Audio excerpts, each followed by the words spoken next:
من الشيطان الرجيم. بسم الله الرحمن الرحيم.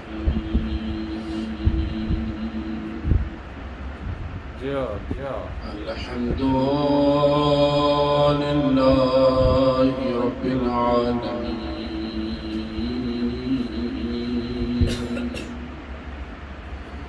الصلاة والسلام على صاحب الدعوة النبوية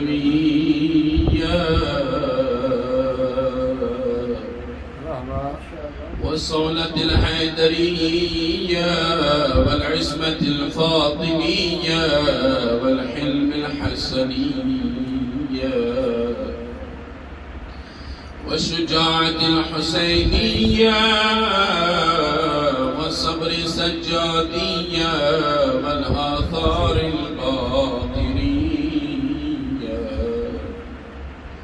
والمآثر الجعفرية والعلوم الكاظمية والحجج الرضمية والجود التقوية والنقاوة النقوية والهيبة العسكرية والغيبة الإلهية مولانا ثاني الأعشار مهدي الزمان. اللهم صل على محمد وأرواح العالمين للتراب مقدمه الفداء واللعنة الدائمة الأبدية على أعدائهم من يوم انعقاد نطفتهم إلى يوم لقاء الله. أما بعد فقد قال الحكيم في كتابه المحكم إن الإنسان ليطغى أن رآه استغنى. اللهم صل على محمد وآل محمد. عزیز سامعین، گرمی کا احساس ہے مجھے اور انشاءاللہ مختصر وقت میں آپ لوگوں کی زحمتوں کو تمام کروں گا. اگرچہ زحمت نہیں ہے جہاں پہ محمد والے محمد کا ذکر ہو اور رحمت ہوتا ہے. بغیر مقدمے کے ایک حدیث کی طرف آتا ہوں کہ جس حدیث میں امام علی علیہ السلام ارشاد فرماتے ہیں ينبغي للعاقل أن يحترس سكر المال وسكر القدرة وسكر المدح وسكر الشباب.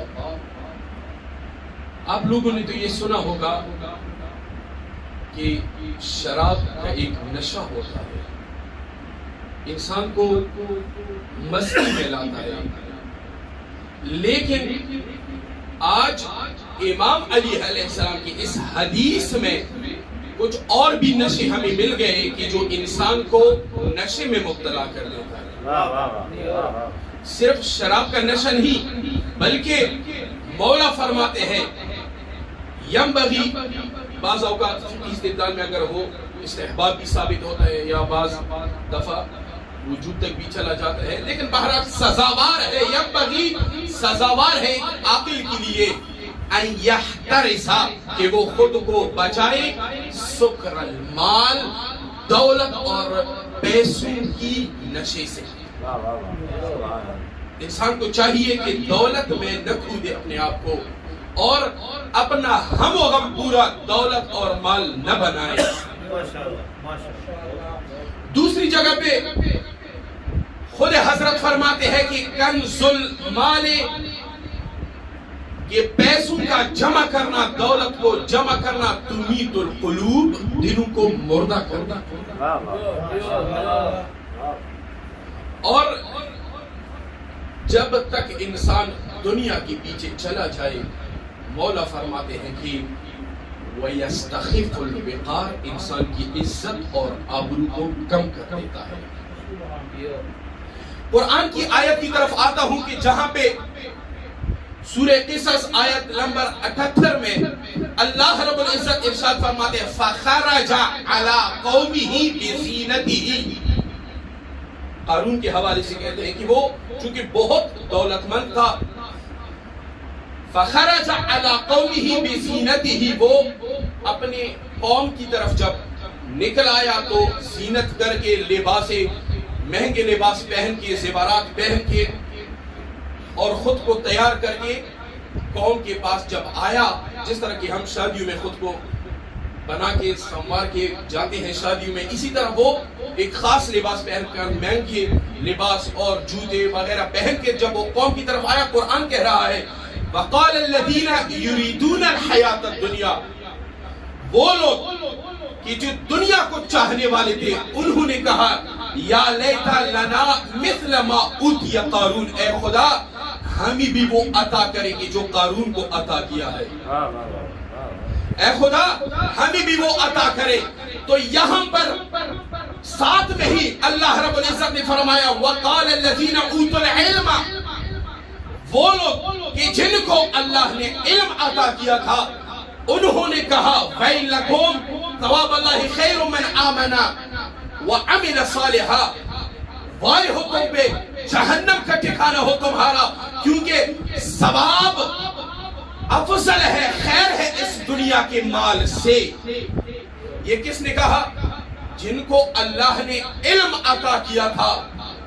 تبھی تو علی علیہ السلام نے کہا غری غیری یا دنیا، اے دنیا میرے علاوہ کسی اور کو دھوکہ دینا، میں نے 3 بار تجھے طلاق دیا، کسی کو بھی دھوکہ دے سکتی ہو مگر علی کی ذات کو دھوکہ نہیں دے سکتی۔ اور تبھی علی نے فرمایا اوت العلم ہے، صاحب علم ہے علی، اس لیے علی نے فرمایا کہ ان دنیاکم عندی لأہون، تمہاری یہ دنیا میری نظر میں اہون من ورقۃ فی فم جرادھا، وہ گدی کے منہ میں جو پتا ہوتا ہے اس سے زیادہ حقیر اور پست ہے میری نظر میں۔ یہ جملے یا علی ادا کر سکتے ہیں یا خاندان علی ادا کر سکتے ہیں۔ اور چونکہ علم کا مرکز ہے، ایک بہترین روایت صبح پڑھ رہا تھا، شیئر کروں گا آپ لوگوں سے کہ ایک مرتبہ 3 بندے مولا علی علیہ السلام کے پاس آئے 17 اونٹوں کو لے کر، اور ایک نے کہا یا علی میرا ان اونٹوں میں نصف حصہ ہے، اب نصف کیسے ان کو دے دیں؟ 17 ہے تو بیچ میں سے ایک کو تو کاٹ نہیں سکتے کہ 8.5 کر لیں، میرا نصف کا حصہ ہے۔ دوسرے نے کہا میرا سلس کا حصہ ہے، اب 17 کا سلس کیا نکالے، 18 ہوتے تو ہم 6 نکالتے۔ تیسرے نے کہا میرا توسق کا حصہ ہے، یعنی 9 میں 18 میں سے 2، وہ بھی ممکن نہیں ہے۔ تو ہر ایک اپنا حصہ مانگنے کے لیے مولا علی کے پاس آئے۔ مولا نے جب دیکھا، آج تک پوری دنیا حیران ہے کہ علی نے کیسے جواب دیا ہے، میچ کے قوانین آج تک حیران ہے کہ مولا نے یہ حساب ریاضیات کا جواب کس طرح سے دیا کہ کوئی مائے کلال علی کے علاوہ اس طرح جواب نہیں دے سکتا تھا۔ مولا نے قمر کو کہا، اپنے غلام کو کہا کہ ایک اونٹ نکال کے لے آؤ میرے والا۔ جب وہ اونٹ لے آیا تو ان کے ساتھ شامل کیا، 18 اونٹ بنے۔ اب بولا کہ تمہارا کتنا حصہ ہے؟ نے کہا مولا میرا نصف کا حصہ ہے۔ کہا یہ لو اونٹ آپ لے جاؤ۔ دوسرے نے کہا، دوسرے سے پوچھا آپ کا کتنا حصہ ہے؟ کہا مولا میرا سلس حصہ ہے۔ کہا یہ لو سلس 6 آپ لے جاؤ۔ ایک 9 لے گئے اور ایک 6 لے گئے۔ اب تیسرے بندے سے کہا کتنا حصہ ہے؟ کہا میرا توسع کا حصہ ہے، 9 حصہ ہے۔ کہا یہ 2 آپ لے جاؤ۔ جب لے گئے اب ایک 9 لے کے گیا، دوسرا 6 لے کے گیا، اور یہ ہو گئے 15، اور تیسرا 2 لے کے گیا، یہ ہو گئے 17۔ ایک اونٹ اپنا بچ گیا۔ قمر کو کہا میرا اونٹ دوبارہ کر لے جاؤ۔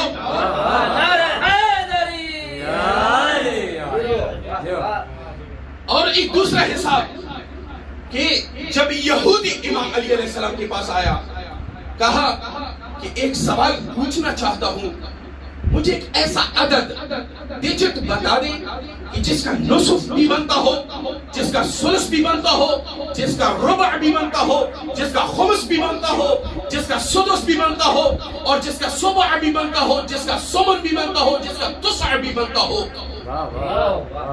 اور جس کا عشر بھی بنتا ہو۔ ایک ایسا ہندسہ، ایک ایسا ڈیجٹ، ایک ایسا عدد بتاؤ کہ جو 2 میں بھی تقسیم ہوتا ہو، 3 میں بھی تقسیم ہوتا ہو، 4 میں، 5 میں، 10 تک تقسیم ہو رہا ہو، لیکن بیچ میں کسر نہ آئے، بٹا اور پوائنٹ میں نہ آئے، 2.5، 2/5 بٹا میں نہ آئے، پوائنٹ میں نہ آئے، مکمل آئے۔ چیلنج کرتا ہوں کہ جو علی نے جواب دیا ہے اس ڈیجٹ کے علاوہ کوئی آج تک پیدا کرے، میں اس کے در کا غلام بنوں گا۔ صرف علی کی ذات ہے کہ جس نے جواب دیا، کہا اسرق ایام اسبوعک مع ایام السنہ، اپنے ہفتے کے دنوں کو ضرب دے دو سالوں کے دنوں سے۔ صرف اتنا ہی کہہ دیا، یعنی جو سال کی دن ہے وہ 360 ہے، اس کو آپ 360 کو آپ ضرب کر دو 7 میں، تو آپ کا حساب آئے گا 2520۔ اب یہ ایسا حصہ ہے کہ 2020 آدھا بھی ہوتا ہے، ثلث بھی ہوتا ہے، ثلث بھی ہوتا ہے، ربع بھی ہوتا ہے، حتیٰ کہ عشر تک یہ حساب بنتا ہے، اور یہ جن ہے۔ لہٰذا یہ علی کا در ہے کہ جنہوں نے علم سے لوگوں کو مستفید کیا اور کبھی دولت اور دنیا کو نہیں چاہا۔ نبی مولا علی علیہ السلام فرماتے ہیں کہ دنیا اور دولت کی نشے سے خود کو بچائیے، اور تیسرا جو نشہ ہے السکر العلم، کہ علم کی نشے سے خود کو بچاؤ۔ جس طرح کہ شراب کا ایک نشہ ہے انسان کو بدمست کر دیتا ہے، اسی طرح علم کا جو نشہ ہے جو کہ عوام کے ساتھ مختص نہیں ہے، جو ہماری فیلڈ کے ساتھ مختص ہے۔ تھوڑا سا اگر کچھ مقدمات ایک انسان نے پڑھ لی ہے، بس وہ پھر مراجع کو رد کرتا ہے، وہ پھر ائمہ کو رد کرتا ہے، وہ پھر روایات کو رد کرتا ہے، ابھی تک آپ مقدمے میں ہو۔ اتنا نشہ علم کا کہ دوسرے علماء کی پھر احترام بھی اس کے دل سے نکل جاتی ہے۔ در حال کہ مولا فرماتے ہیں العلم علی ثلاثۃ اشبار، علم 3 بالش پہ مشتمل ہے، یعنی 3 سٹیپ پہ مشتمل ہے۔ اذا تعلم الاول، بعض میں تعلمہ ہے، بعض میں تجاوزہ ہے، روایات کی مختلف ہیں جملے۔ اذا تعلم الاول، علم کے اول درجے، اول سٹیپ پہ اگر آپ داخل ہو گئے تو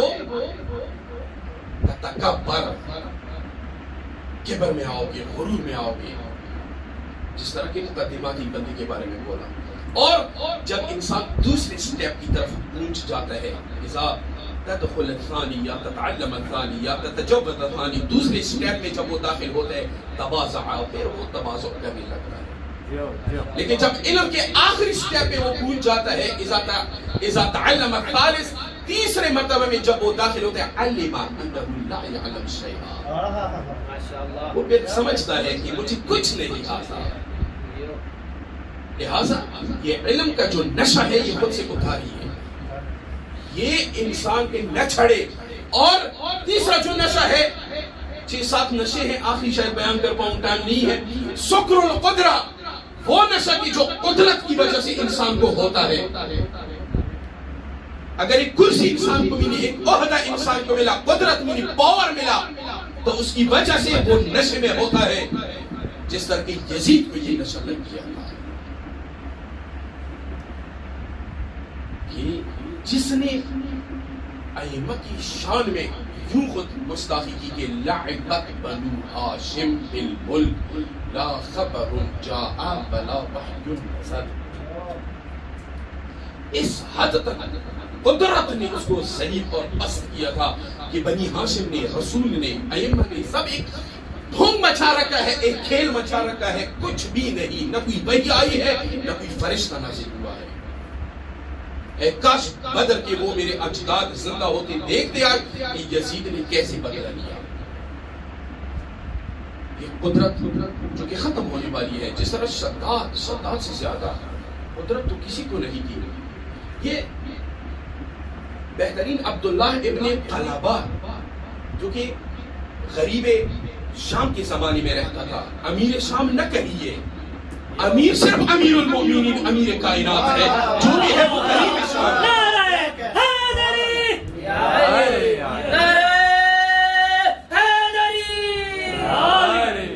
عبداللہ ابن قلابہ غریب شام کے زمانے میں تھا جبکہ اس کا اونٹ گم ہو گیا اور وہ صحرا کی طرف چلا گیا تاکہ اپنی اونٹ کے بارے میں پوچھوں دیکھ لوں, اور صحرائے عدن میں وہ گم ہوا. کئی کلومیٹر تک, سینکڑوں کلومیٹر تک وہ دور دراز صحراؤں میں سفر کرتا رہا. دیکھا کہ ایک عجیب قسم کا ایک قلعہ ہے اور ایک شہر ہے کہ جن کے 2 بڑے دروازے ہیں, عود کی لکڑی سے بنے ہوئے دروازے. اور جب یہ قریب گیا ہاتھ میں تلوار, یہ سوچنے لگا کہ شاید اس شہر میں کوئی جو بسنے والے ہوں ان سے پوچھ لو اپنے اونٹ کے بارے میں. دروازے سے جب انٹر ہوا دیکھا کہ ایک عجیب قسم کا ایک شہر ہے, بیچ میں قلعہ ہے اور ہزاروں کی تعداد میں ارد گرد قصر ہے. اور ایسے قصر روایت کی جو ہے فوق کل قصر منها غرف و فوق کل الغرف غرفہ. ایسے قصر ایسی ڈیزائن سے بنی ہوئی ہے کہ جو قصر کے اوپر غرف ہے, کمرے ہیں, اور کمرے کے اوپر کمرے ہیں, جس طرح کی آج کل بلڈنگز بناتے ہیں. اور ہر دیوار میں یاقوت, زبرجد اور نیلم کے پتھر آویزاں ہیں. اور یہ جو زعفران جس کا ایک چھوٹا سا مسکال آج کل اتنا مہنگا ہے, اس کے بارے میں کہتے ہیں وَزَعْفَرَانُ مَنْثُورًا بِمَنْزِلَةِ الرَّمْلِ فِي تِلْكَ الْقُصُورِ. زعفران تو ایسے بک رہی تھی جس طرح کی ریت ہوتی ہے صحرا میں. حیران و پریشان کیے, اتنا عظیم شہر, خوبصورت. سوچنے لگا کہ شاید مجھے اللہ نے جنت میں بھیج دیا. الحمدللہ الذی ادخلنی الجنہ کہنے لگا. خدا حمد و ثنا ہے کہ مجھے آپ نے جنت عطا کی. اور جہاں پہ زبرجد اور عقیق کے پتھر لگے ہوئے تھے وہاں ان کو اتارنا چاہا لیکن وہ اتر نہیں رہے تھے, مضبوطی سے لگے تھے. تو کچھ زعفران کو اکٹھا کیا اور 1-2 پتھر کو اٹھا کے لے گیا اور غریب شام کے پاس پہنچ گیا. اس طرح کے شہر کو تو اللہ نے سلیمان ابن داؤد کو بھی عطا نہیں کیا تھا. اور وہاں کے ابو اسحاق جو تاریخ دان تھے اس کو بلایا گیا. کہا اے ابو اسحاق, یہ شخص ہے عبداللہ ابن قلابہ جو کہ عظیم شہر کو دیکھ کے آ رہے ہیں, آپ بتائیے کون سا شہر ہے؟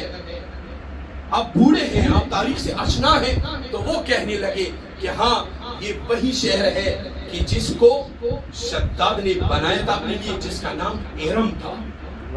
شداد کا ایک بھائی تھا جس کا نام شدید تھا. اس محل اور شہر کا نام تھا ارم.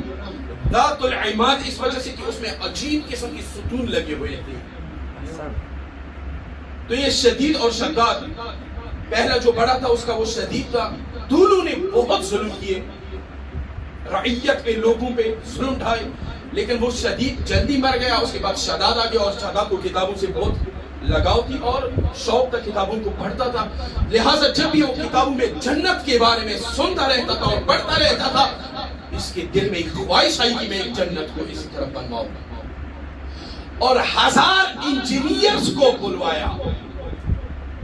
ہر انجینئر کے تحت 10-10 ہزار فالوورز اور ورکرز عمال دے دیے کہ ان کے ذریعے سے آپ کام نپٹاؤ. اور دنیا کے دور دراز جہاں تک انسانیت بس رہی تھی وہاں تک لوگوں کو بھیجا, اور جہاں جہاں سونا اور چاندی تھا سب سے اکٹھا کیا.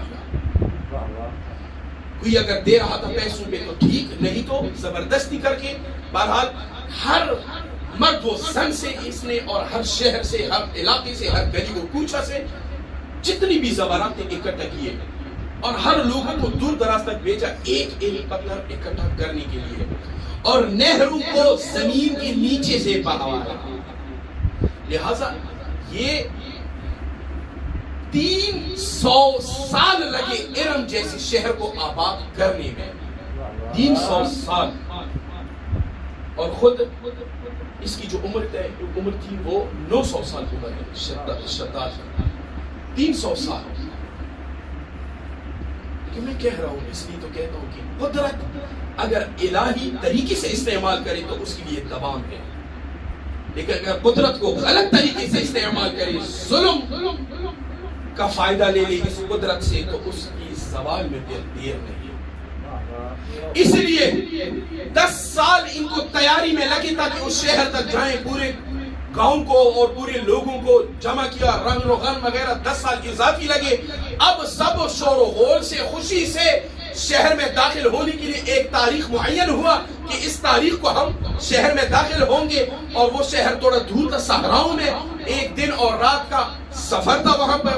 تو یہ لوگ جمع ہو گئے اور تیاری سے روانہ ہو گئے. جو ہی اس قصر کے قریب گئے تو یہاں پہ بہار الانوار میں علامہ مجلسی نے ایک پیاری روایت نقل کی ہے کہ بعث اللہ علیہ وعلا جمیع من کان معه صیحہ من السماء واہلکتهم جمیعا وما دخلوا ایران. کہ آسمان سے ایک چیخ و پکار آئی جس کی وجہ سے وہ اور اس کے ساتھ جتنے بھی تھے جو شامل تھے، ان کی کمیٹی والے تھے، ان کے ہمراہ تھے، تمام ہلاک ہو گئے وہاں پر. کیوں؟ اس ظلم کی وجہ سے.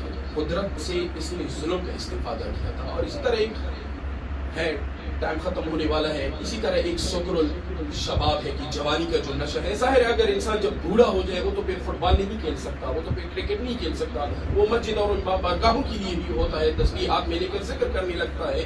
لہٰذا عبادت وہی ہے کہ جو جوانی میں کی جائے.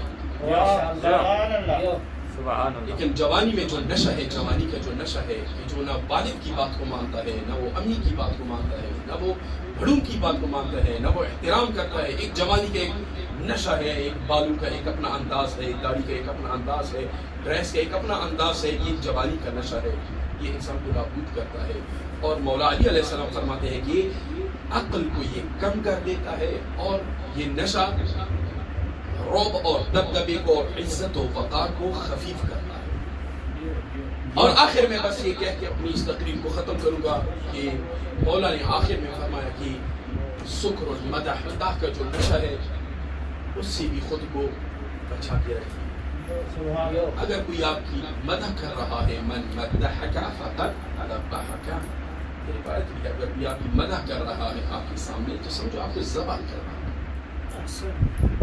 اور کہیں اگر سوشل میڈیا پہ بھی ہماری کوئی کلپ چل رہی ہے، کوئی مطلب ہمارا درس چل رہا ہے، یہ لوگ نیچے کمنٹس میں کچھ بھی لکھتے ہیں. یہ عوام ہوتے ہیں، کبھی آپ کو نبی بناتے ہیں تو کبھی آپ کو فرعون بناتے ہیں.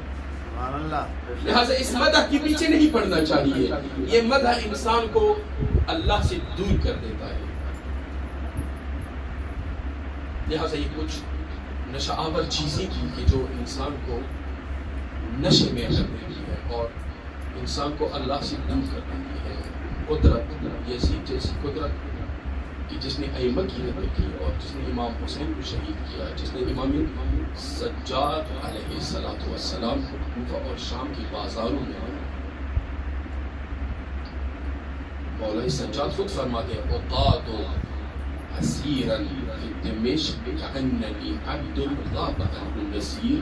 اے لوگوں تجھے پتہ ہے کہ مجھے شام میں اسیر کر کے ایسے لایا گیا جس طرح کی ایک ترک کا غلام ہو کہ جس کا کوئی مددگار نہ ہو.